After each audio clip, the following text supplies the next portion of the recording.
Okay, let's talk more about electron configurations. Side note, before we continue to talk about orbital diagrams, remember we talked about how you can go up to infinity, really, as far as your energy levels go, and I guess you can go up to infinity -1 for your sublevels. But there's a practical limit to how high up you need to go.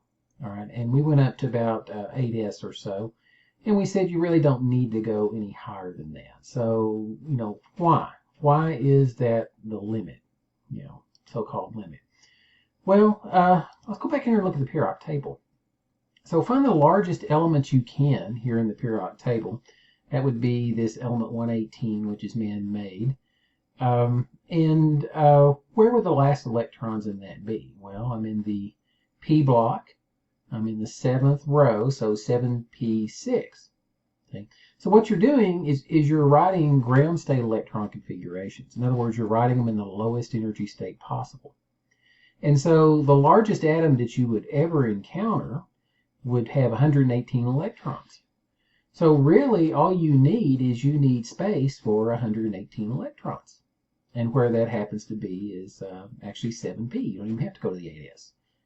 I just put that in there to kind of complete the arrow, the line. But yeah, once you get to 7p6, that's it. So, is there an 8,000 K energy sublevel out there in an atom? Yeah, there is. It's just not likely to be populated. See, look, I could build parking lots for Midland College all the way out to Stanton. We could go all the way out to Stanton and just pave over parking lots everywhere. How many people are going to park in Stanton and go to Midland College? Well, nobody's going to park in Stanton to go to Midland College. You're way too far from anything you ever need, and more importantly, there's always a closer available space that you could park in. And so if we had a parking lot for Midland College out in Stanton, it'd just be growing weeds because nobody ever parked there. Well, is there a 7,000 K energy sublevel in an atom? Yeah, there is. But it's always pretty much going to be empty because your electrons want to be closer to the nucleus. Closer to the nucleus, lower in energy. Those two terms are kind of synonymous with each other. The closer you are to the nucleus, average distance to the nucleus, the lower in energy you are. The further away you are, the higher in energy you are. So yes, they exist. They're just not populated. I could have this parking lot outside Fox, and nobody's parked there in the middle of the night. Doesn't mean the parking lot ceases to exist. It's just not. There's just nobody parking there. All right. So practically, as high up as you need to go is 7p. You can make it to 7p. You can handle anything in the periodic table, even though technically there are energy levels higher than that. Okay. All right. Tie up that loose end there. So let's move on then. Okay. So let's talk about orbital diagrams today. Orbital diagrams, as I said before, are kind of like electron configurations on steroids. Whereas the electron configuration tells you something about the energy level and the sublevel the electron is in. In other words, N and L, the first two quantum numbers. Orbital diagrams gives you information about the energy level, the sublevel, but also the orbital and the spin. Gives you information about all four quantum numbers. All right. When you draw orbital diagrams, here are two things that you need to be aware of. The first thing is when you put two electrons in the same orbital, they have to have opposed spins. In other words, one of them's got to be spin up, the other's got to be spin down. All right. Why? Well, that's something called the Pauli exclusion principle, which essentially says no two electrons in an atom can have the same set of four quantum numbers. If you put both those electrons in there, we'll say spin up, then now they have the same set of four quantum numbers. So you can't have that. So one has to be up, one has to be down.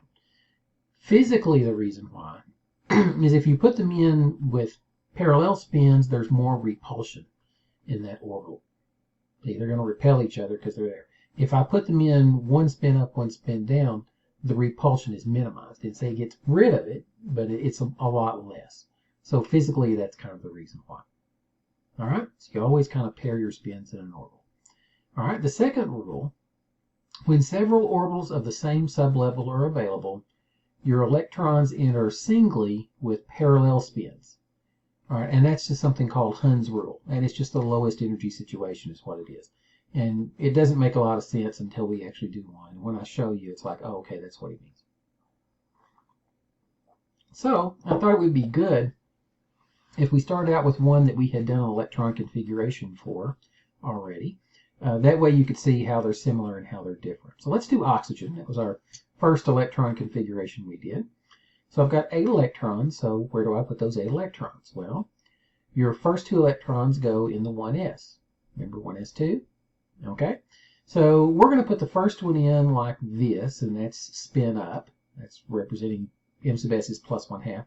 Could I put it in spin down? Yes, you could. Because essentially it's like heads and tails. You know, you flip a coin, half the time it's heads, half the time it's tails. But by convention, normally when we do orbital diagrams, we put the electron in spin up first. Why? I don't know. We just do. Okay? If you want to put in spin down, you can. It's up to you. But if you put this thing in spin up, the second electron has to go spin down. And that's that Pauli exclusion principle. Okay? So there's your 1s2. Okay, what comes after 1s2? 2s2. All right, how many orbitals are in s sublevel? Only one orbital. See, it doesn't matter if it's a 1s, 2s, 3s, 4s. There's just one orbital there. And so there's this orbital here.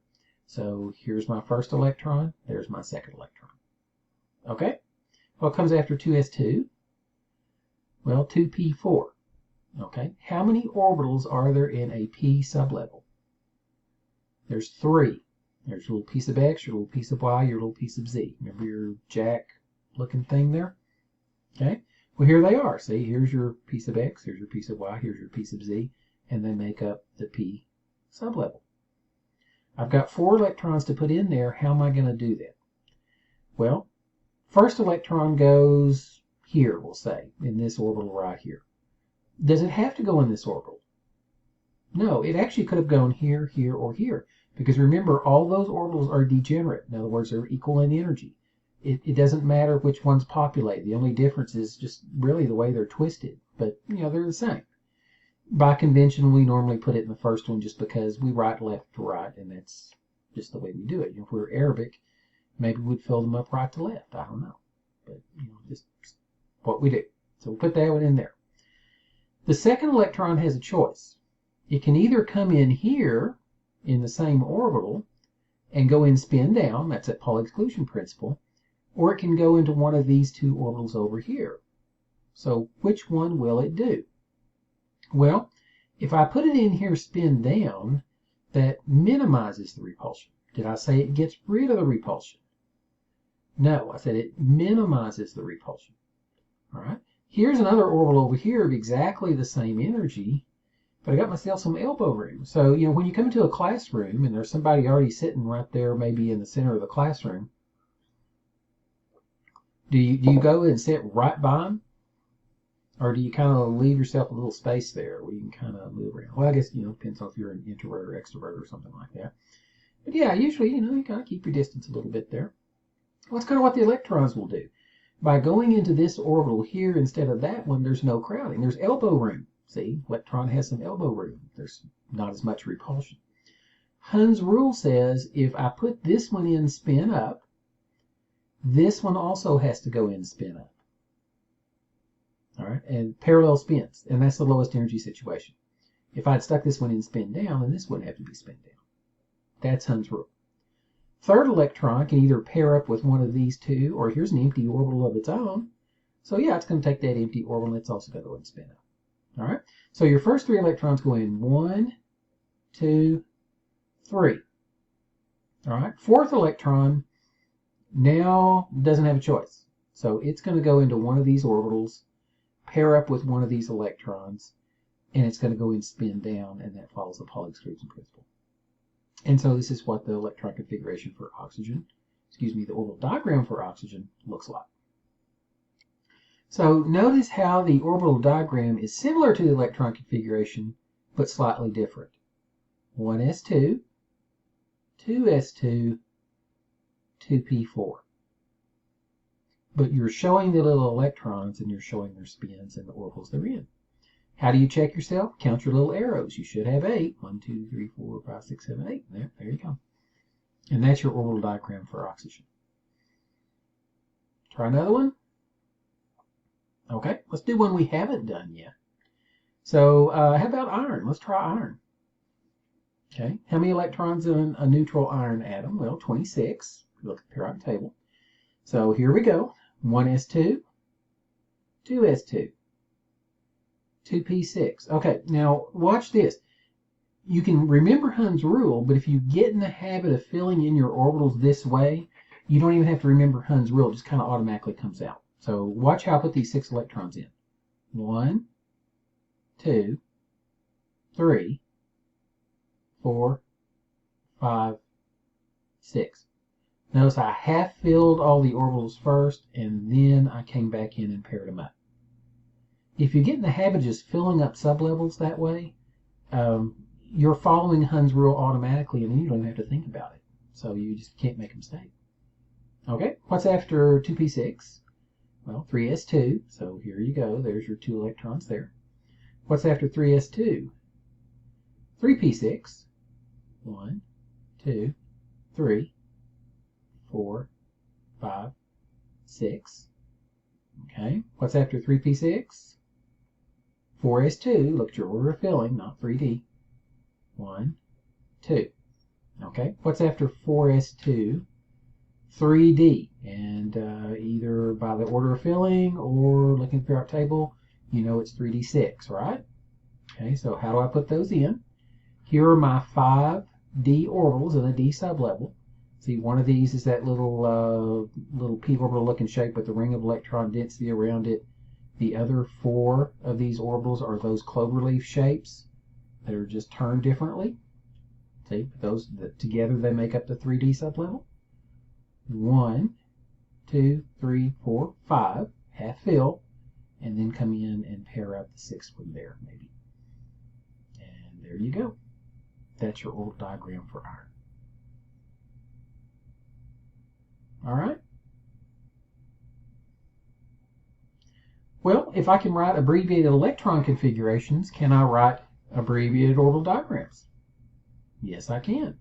So how would I write the abbreviated orbital diagram for iron?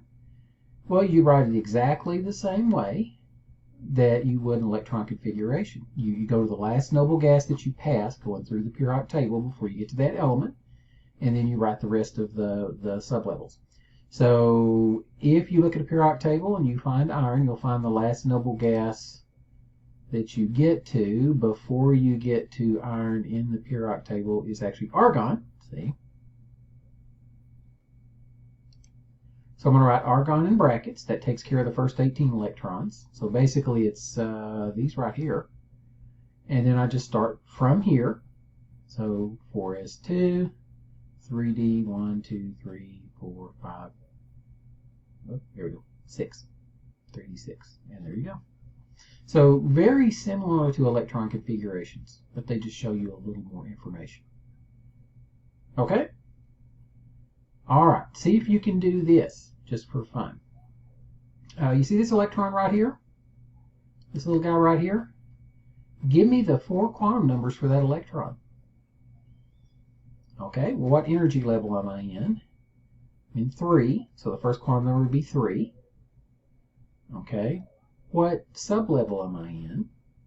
Well, I'm in a D. Okay, so what D is L equals what? So if you can't remember, just work your way there. Start from scratch. Well, the lowest would be 0, so that S got to be 0. So P has got to be 1, so that means D has got to be what? 2. All right, so 3, energy level, 2, L equals 2. That's the sublevel. Okay, when L is equal to 2, what are the allowed values for M sub L? Well, anywhere from negative L up to positive L. So negative 2, negative 1, 0, 1, or 2, right? Negative 2, negative 1, 0, 1, and 2. So if it's this one right here, then M sub L would be equal to what? Plus 1. All right, and then what's the spin? Positive 1/2, because it's spin up. So your 4 quantum numbers for this little guy is 3, 2, plus 1, plus 1/2. All right. What about how about this little guy right here? This one right here in this iron atom.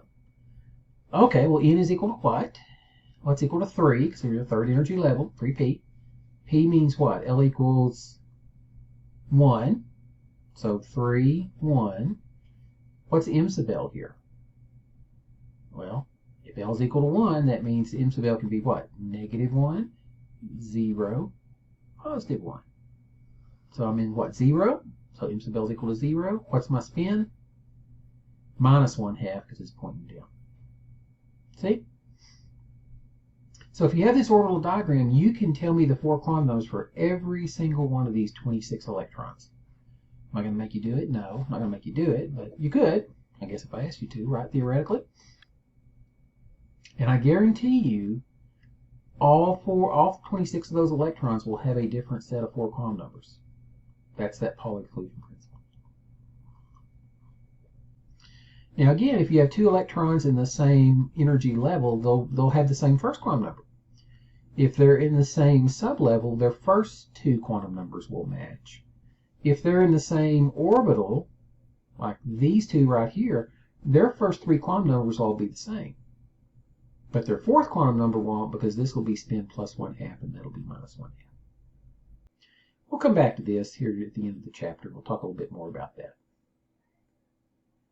Okay, well, if I can write electron configurations for atoms, can I write electron configurations for ions? Yes, I can. So let's talk about monatomic ions. There's 2 types of monatomic ions you run into out there. There's ions with noble gas structures, and that would basically be, well, it's basically your S block and your P block elements, the elements on the edges of the periodic table. And then there's transition metal cations, which are kind of a special case, and we're going to talk about that in a second. So let's say, for example, I got a fluorine atom. Okay, fluorine, of course, 9 electrons, atomic number 9 there, so 9 protons be neutral. What's the electron configuration? Well, 1s2, 2s2, 2p5. Okay, 1, 2, 3, 4, 5, 6, 7, 8, 9. That's why we stopped at 2p5. Okay? Well, sometimes you run into fluorine as a fluoride ion. Okay, what does this minus charge mean? Well, it means there's 1 extra electron there. Okay, so the question is, if I've got 1 extra electron, where am I going to put it? Well, I'm going to put it in the last unfilled energy sublevel. So 10 electrons here, the electron configuration is 1s2, 2s2, 2p6. See, there's an extra space there. So we'll put that little guy in there.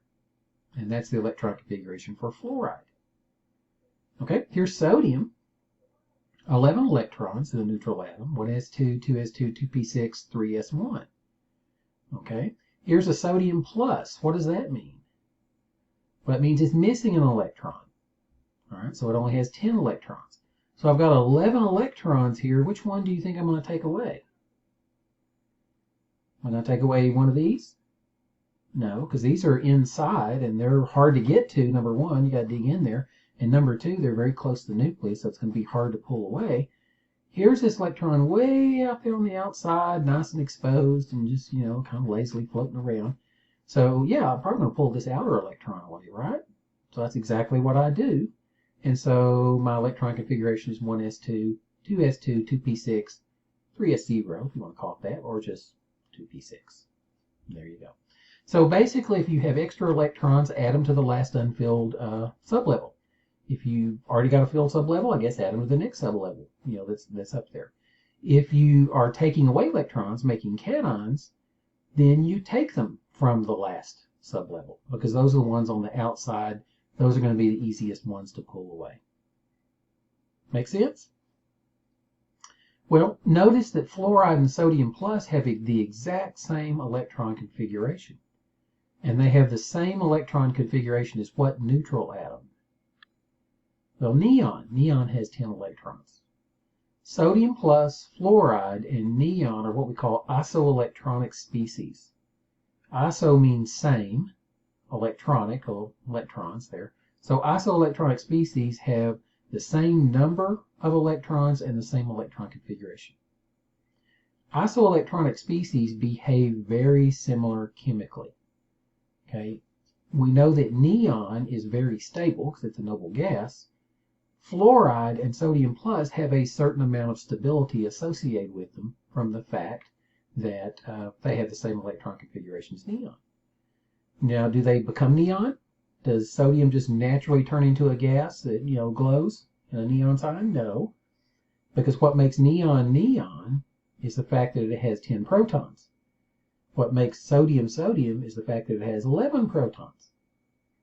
And they don't react exactly the same, but they react very, very similar because their electron configurations are exactly the same. All right? And those are called isoelectronic species. You know something about one, you automatically now know something about the other. All right? Make sense? Kind of common sense there. This, however, is not in transition metals. Now, I'm going to tell you this, and this is going to come up again someday. And when this comes up again someday, you will have forgotten what I'm about to tell you. And then you're going to remember that I told you you're going to forget what I'm about to tell you, and then you're going to feel really, really stupid. All right? But I'm telling you, you're going to forget it, but I'm going to tell you anyway. I hope you don't for the test. Transition metals. Okay? Remember I said when you start messing with d electrons, things get a little interesting? Well, here's the thing. Remember we know about transition metals, we know they can form multiple types of ions. Remember also, we know that their outer electrons are in d orbitals. Right? When you make a transition metal, and remember transition metals always form cations, they always lose electrons, they don't gain them. You take away the outer s electrons first, then you take away the d. Okay, so for example, here's zinc. Okay, the abbreviated electron configuration for that would be argon 4s2 3d10. All right. Sometimes we run into zinc as a zinc 2+.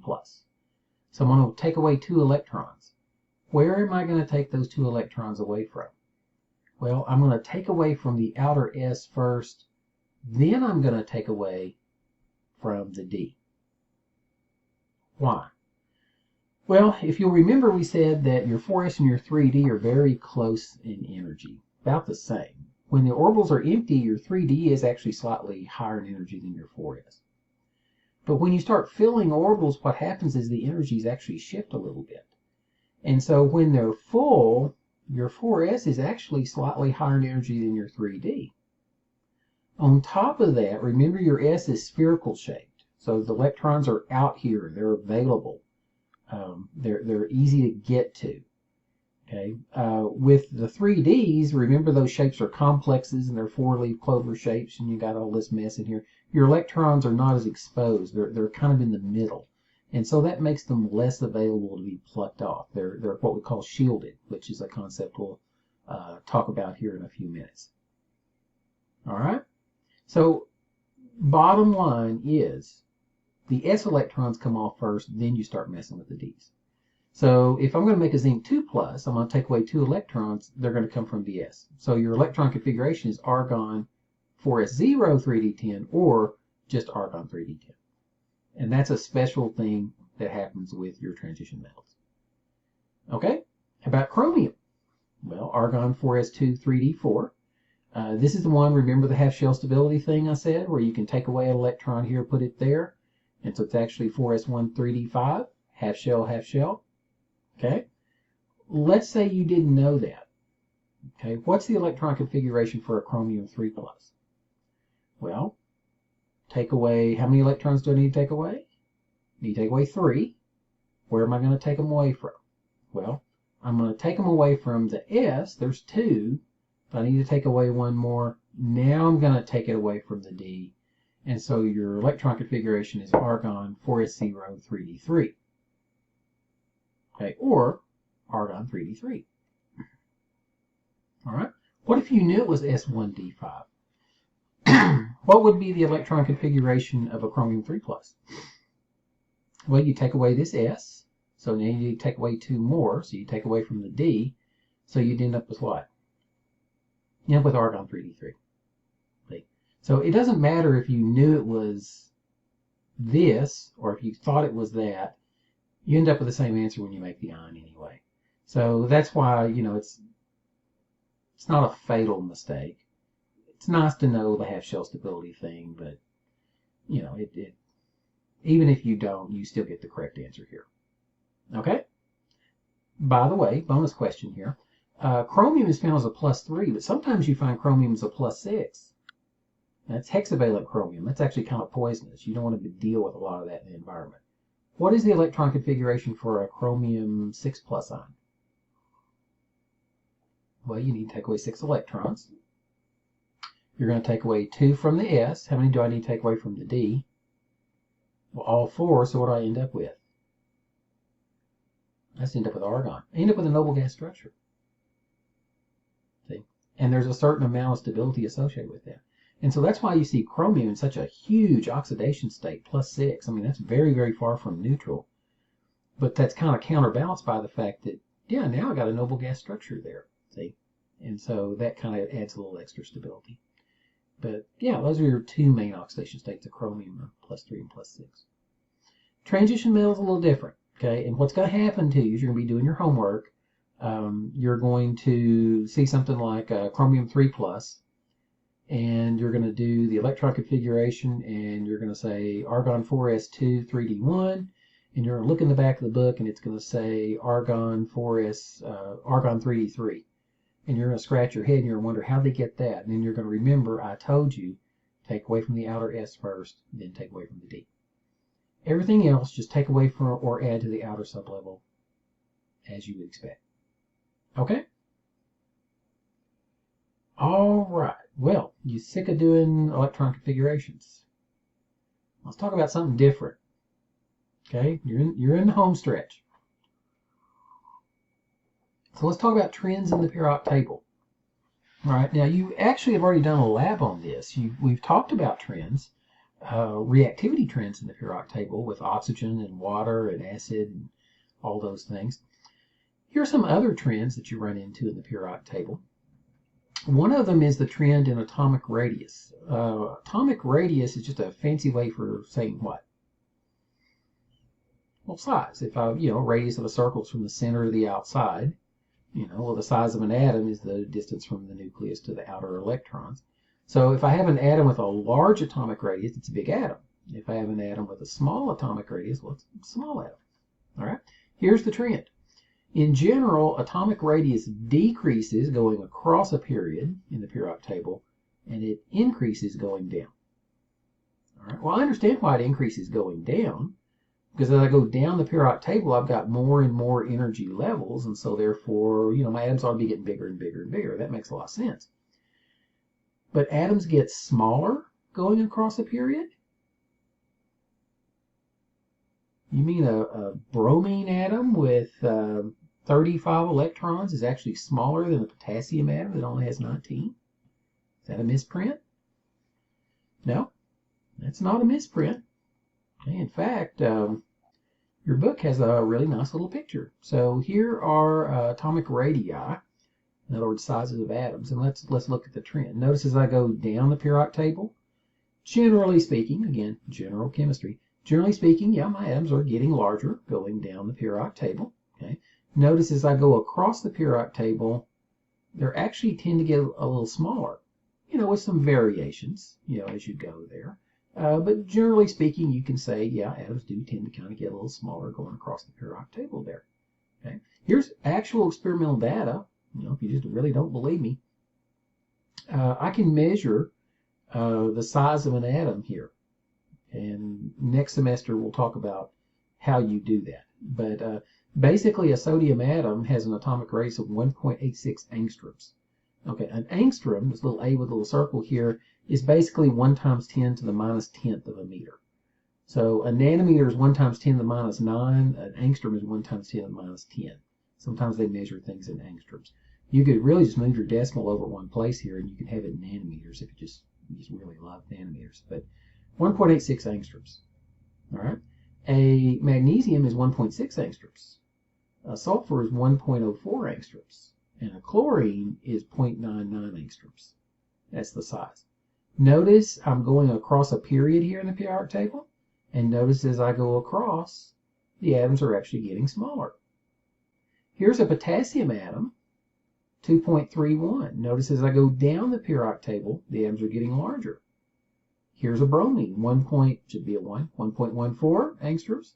Notice they're getting larger there as well. Maybe this was just a fluke. Maybe that's just that period.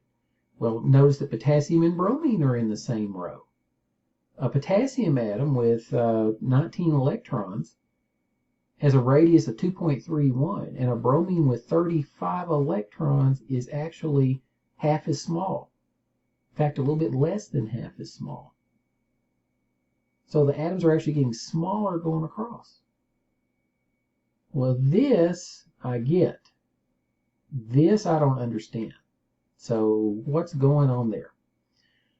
Well, the trends can be explained in terms of something called effective nuclear charge, felt by the outer electrons. Okay? Effective nuclear charge is, well, exactly what it says. It's not the nuclear charge, but it's the effective nuclear charge felt by the outer electrons. You can calculate it using this little formula. Z effective is equal to Z minus S, where Z is the nuclear charge. Again, basically how many protons you've got, because each proton has a charge of +1. S is something called a shielding constant, and this is actually experimentally determined. But for our intents and purposes, what we'll do is we'll assume that one inner electron shields one proton. Is that exactly true? No, that's not exactly true. Is the mathematics close enough for us to illustrate the concept? Yes, it is. But technically, you would have to experimentally measure this. Okay? Electrons in outer levels don't shield one another effectively. I'll explain. Okay, so let's take a look at a sodium atom here. So sodium, atomic number 11. So 11 plus 11 on the middle here, so that's 11. Inner electrons, that's the electrons, basically your 1s, and your 2s and your 2p, not your little 3s electron out here. So 2 here, 8 here. Yes, I know an atom can't look this way, but you know, a model doesn't have to be perfect to be useful. Generally speaking, the electrons in the first energy level are closer to the nucleus than the second, and so on and so forth. So, you know, just don't push it too far. So this is basically what a sodium atom looks like. Okay? Now, it doesn't matter how close these electrons are to the nucleus. What's going to make the atom large or small is the distance of this outer electron here. If that outer electron is very far away, it's a big atom. If that outer electron is really close, it's a small atom. Okay? So, when this outer electron looks inside, does it feel the full pull of 11 protons? Well, no. And the reason why is because I've got all these other electrons. What charge do they have? Well, they're all negative charge too. All right. What do like charges do? Well, they repel. So there's two things going on here. All right. I've got the pull of these 11 protons pulling this electron to the nucleus. But I've got these 10 electrons here pushing it away. So what we do is we assume, okay, for every one of these inner electrons pushing away, that's going to cancel out the pull of one of those protons. All right? So to calculate the effective nuclear charge, we take the nuclear charge, 11. We subtract out the inner electrons, 10, and we get an effective nuclear charge of 1. All right, now what does that mean? Well, that means that this outer electron feels the same pull as if I took away all 10 of these electrons on the inside and 10 of these protons and left that electron out there in that 3s. All right, are we saying it happens? Are we saying it becomes hydrogen? No, we're not saying it becomes hydrogen. We're not saying it's real. We're saying that this situation right here would feel the same pull as this real situation here. So we say sodium has an effective nuclear charge of 1. There's an effective nuclear charge of 1 proton pulling on that outer electron there. Okay? All right, well, let's take a look at magnesium. All right, well, magnesium has a nuclear charge of 12, plus 12, protons there. I have 10 inner electrons, so it has an effective nuclear charge of 2. What does that mean? Well, here's my little nucleus. I've got 2 here, got 8 there. So here are these 2 electrons out there in that 3s. Okay? These inner electrons are going to screen out 10 of these protons. Okay? What about this guy? Does this guy screen this guy? Well, no, these outer electrons don't screen each other out because they're both roughly the same distance from each other from the nucleus, see? One isn't inside the other, so it's not blocking anything. So this real situation here is kind of similar to this hypothetical situation here, where I took out those 10 electrons, took out 10 of those protons, those cancel each other out. I'm left with 2 protons pulling these 2 electrons out here. Effective nuclear charge of 2. Okay? All right, now here's the kicker. Which is the larger atom, the sodium atom or the magnesium atom? Well, this electron out here is roughly the same distance away from these 2 electrons here. They're both 3s electrons, right? All 3 of them are. But what's pulling on these? I've got twice the charge pulling on these 2 electrons as I do over here. So what that's going to do is that's going to pull those 2 electrons in closer. And if I pull those 2 electrons in there closer, that's going to make the atom smaller. You know, aluminum has an effective nuclear charge 13 minus 10, 3.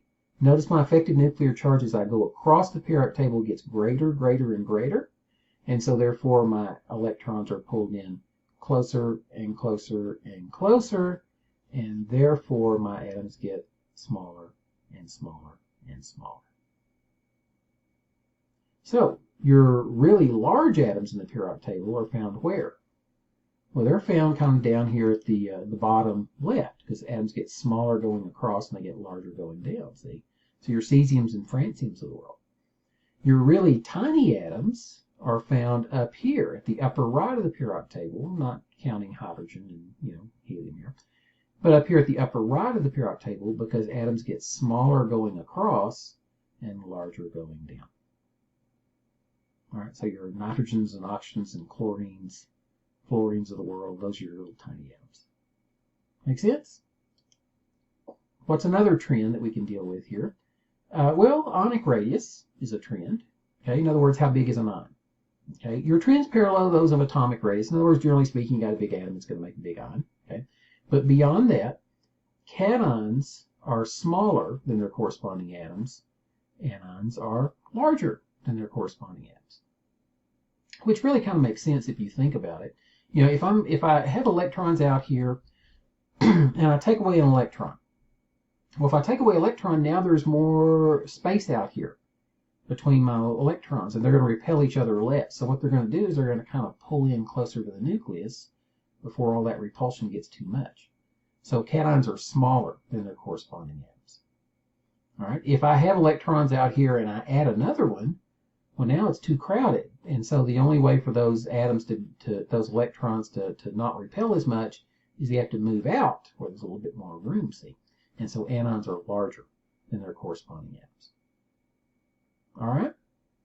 What this means in the grand scheme of things is in a typical ionic compound, your anions actually occupy most of the space. So here is an example. This is sodium chloride, nice simple cubic structure. Maybe a face-centered structure actually for sodium chloride, salt. Okay, but basically you've got this array of ions around. Which one's the sodium, which one's the chlorine, assuming the trend for ionic radii overwhelms the trend for atomic radii here. Well, your sodium plus is the small one because cations are smaller than their corresponding atoms. Your chloride is the larger one here because anions are larger. Yes, a sodium atom is larger than a chlorine, but I said assume the trend for ionic radius overwhelms the trend for atomic radius here. And so when you look in a salt shaker, what you're seeing is an equal number of sodium pluses and chlorides. But which one's actually taking up more space in the salt shaker? Well, the chloride's actually taking up more space. And that's true for most ionic compounds. The anion is generally the one that takes up a lot more space because of that trend. 2 more trends. We're gonna blow through this one. This will not be a little bit longer video, but we are gonna finish tonight. So let's talk about ionization energy. All right, ionization energy is the energy that must be absorbed to convert an atom to a +1 ion. In other words, how much energy does it take to pull an electron off of an atom? That's ionization energy to make it into an ion. So here is sodium gas goes to sodium plus gas plus an electron. See, I just converted it into a little +1, pulling an electron off. Ionization energies, by the way, always measure in the gas phase because your atoms are essentially independent of each other. That's why. Your ionization energy here is plus 496 kilojoules per mole. So in other words, if I wanted to sit there and pull an electron off of 6.022 times 10 to the 23rd sodium atoms, I would have to add 496 kilojoules of energy to do it. That's your ionization energy. Your trend is ionization energy increases as you go across the periodic table, and it decreases as you go down the periodic table. The trend for ionization energy really depends on the trend for atomic radius. See, as you go across the periodic table, your atoms get smaller, right? Well, if your atoms get smaller, then that means those outer electrons are closer to the nucleus. If they're closer to the nucleus, is it going to be easier or harder to pull the electron off? Well, it's going to be harder. So as you go across the periodic table, your ionization energy increases because your atoms are getting smaller. It actually kind of zigzags across, but the general trend, which is what we're talking about here, is that it increases going across. All right, as you go down the periodic table, your atoms get larger, and so those outer electrons are further away, so it's easier to pull off the electron, so therefore it decreases as you go down the periodic table. So see, as atoms get smaller going across the periodic table, your ionization energy increases. As they get larger going down the periodic table, it decreases. So it depends, basically, if you know the trend for atomic size, you know the trend for ionization energy. Of course, if you mess that up, then I guess you messed them both up. So don't mess them up. All right? Well, if it takes a certain amount of energy to pull one electron off, could I pull two off? How about three? Sure. Those are your multiple ionization energies. The second ionization energy is the energy that must be absorbed to convert a +1 ion to a +2 ion. Okay, the third ionization energy is the energy that must be absorbed to convert a +2 to a +3. In other words, I'm just going to keep pulling electrons off. Your trend is your first ionization energy is relatively easy to do. The second ionization energy is much harder, higher. The third one is even higher still, and so on and so forth. In other words, it gets harder and harder to pull electrons off as you go. And the reason why is because your atom is shrinking. Number one, as you start pulling electrons off, because remember, cations are smaller than their corresponding atom, and so therefore the next electron is even harder to pull off. You're also getting further away from neutral, which the atom really doesn't want to do, and so that's probably got a part to play there as well. Now, it's not necessarily an even increase. For example, the first ionization energy of magnesium is, it's not too bad, but it's up there. The second one is a little bit higher, but not really that much higher. But the third ionization energy for magnesium is extremely high. Why such a big sudden jump? Well, because the first two electrons you're pulling off are 3s electrons. And once you pull off that second electron, now you've got the noble gas structure, see? So when you try to pull that third electron off of a magnesium ion, 2+ ion there, now you're destroying that noble gas structure and you're pulling a 2p6 electron, see? Which is going to be a lot harder to do than a little 3s, which is a little bit further out there. So it's not necessarily a nice steady increase. It kind of does one of these. But again, the general trend is multiple ionization energies increase. Okay? And of course your ions just get smaller and smaller and smaller the more electrons you start pulling. All right, well, last trend. We're almost there. Okay, and that's electron affinity. Electron affinity is the exact opposite of ionization energy. It's the measure of attraction an atom has for an extra electron. In other words, it's not a measure of how easy it is to pull an electron off. It's how much does that atom want to pull in an extra electron. Electron affinity. All right. Here's your trend. Electron affinity increases as you go across the periodic table, and it decreases as you go down. All right. As you go across the periodic table, if you're a sodium atom, for example, you don't want to gain electrons because that gets you further away from neutral. You want to lose electrons. If you lose electrons as a sodium atom, yeah, you're not neutral anymore, but you've got that nice noble gas structure, see? That's why sodium forms a +1. So it's easier to lose electrons to get to a noble gas structure. But if you're an oxygen or a fluorine, you have to lose way too many electrons to get to a noble gas structure. You'd rather gain electrons to get to the noble gas structure, see? And so that's why it increases going across. As you go down, electron affinity kind of decreases, not a whole lot, but some. And that's because, well, your nucleus is so far away from those outer electrons, it doesn't really have much pull anyway. But yeah, the larger you get, it's going to decrease a little bit. Okay? The above two trends here kind of explain why elements form the ions they do. So if I have an atom, let's say, for example, that has a really low ionization energy, it's easy to pull electrons off, and it also has a low electron affinity. In other words, it doesn't really want to pull them on there. Well, what's going to happen?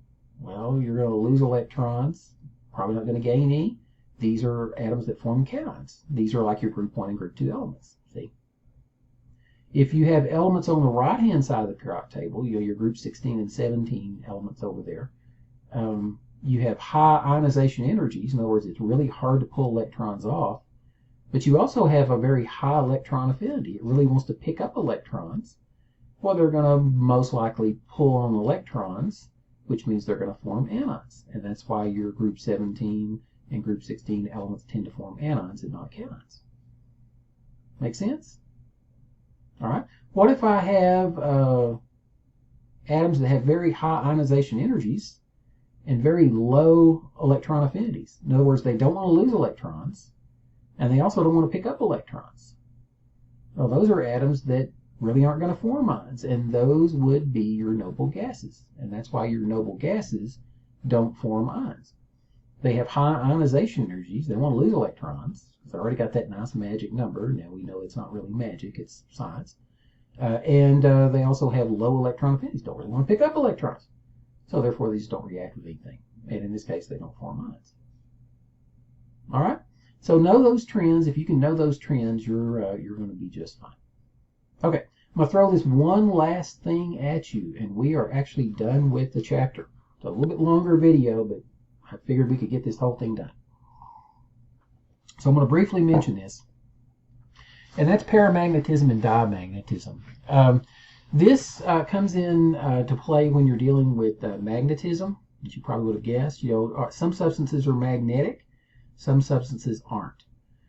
Paramagnetic substances are attracted to an external magnetic field.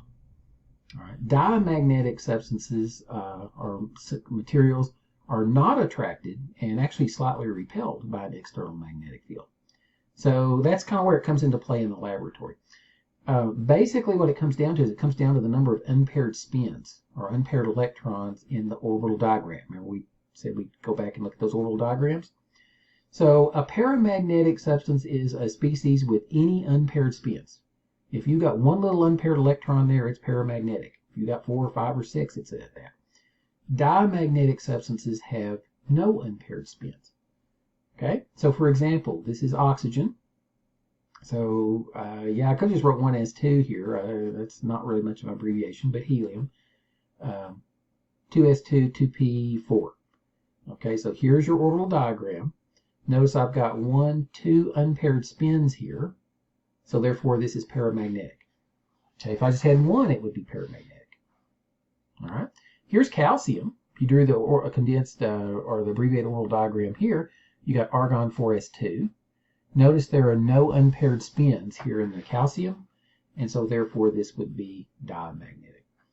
So where would this come up on a test? Well, I could, instead of, since I can't make you draw things when you're taking a multiple choice test, I could say the number of unpaired spins in an oxygen atom orbital diagram are A, 0, B, 1, C, 2, D, 3, E, 4. And then you would have to draw the orbital diagram to see there's 2 here. Or I could say, which of the following substances are diamagnetic? A, oxygen, B, calcium, C, oxygen and calcium, or D, neither oxygen or calcium. Something like that. And you'd have to be able to draw the orbital diagram to be able to tell me, hey, no unpaired spins here in a calcium, but there are some in an oxygen, and so therefore the calcium is diamagnetic and the oxygen is. See, I'm just making up test questions right here. I do this all the time. I just sit there and make up test questions every day, 24 hours a day. That's what I do. Make up test questions for you. All right, but that's how that comes into play, and that's how you tell. But yeah, you got to be able to do an orbital diagram to be able to tell that. And we'll lay that down there, and we'll pick that up someday, maybe way, way, way into the far future. And it might come in handy somewhere, hopefully. All right. But that's as far as we need to go. And that's pretty much it. That's chapter 6. You know, not as hard a chapter as just a lot of videos because there's just a lot of stuff to explain. But this is the cool stuff. I really like this stuff. This is kind of, maybe that's one reason I did way too many videos on it. But yeah, I really love the quantum mechanics. I hope you do too. A little less math. So I hope you do a little better on the test on this one. Hopefully maybe this is your test right here. So that's that. Check the homework. We'll move on to chapter 7 from here. But we are finally done with chapter 6. So thanks for your attention, and we'll see you next time. Bye.